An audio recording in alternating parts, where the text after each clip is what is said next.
think that the answer to why the plays are still relevant to us today has to do with the fact that Shakespeare really creates this rich, complicated, amazing world. And by world I mean, if you will, the heterocosm of all the plays taken together. And whether they take place in ancient Rome, or in English history, or in some fairyland called Illyria, or the Forest of Arden. So he gives us the world of the body of the plays. And we ask those plays questions. The questions we ask are the questions that we want answers to in 1990 or 2000 or 2013.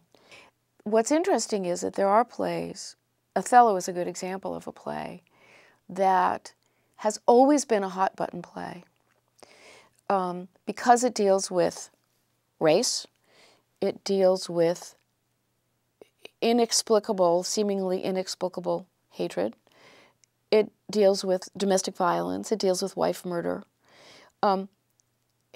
It is a play I have studied and read deeply. It is a play that will never be comfortable for me. On the other hand, it's a play that we need to talk about and need to talk about all the time. And it's a play that benefits from the historical perspective, which is where the role of scholars comes in.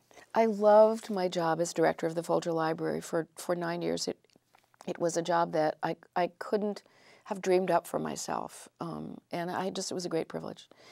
Recently, this is last spring, we have a little TV studio at the Folger, and we did a live broadcast, and 321,000 high school students had a virtual field trip to the Folger Library, and some of it was pre-taped, some of it was live. Google moderator moderated it. We sent out questions. We got back answers. The director, Mike Whitmore, and I fielded questions from high school kids all over the country. It was fantastic. To be a woman for the world is to, in the first instance, recognize that women are the agents of change in the world. That if you are going to change the world, the place to look for change is women. That is why the traditional societies in this world are attacking women. They're attacking women who demand education. They're attacking women who demand the right to vote. They're attacking women who demand, the right to drive. And so we have our wonderful Pakistani student shot for demanding the right to an education, and we have Aung San Suu Kyi, in house arrest for years.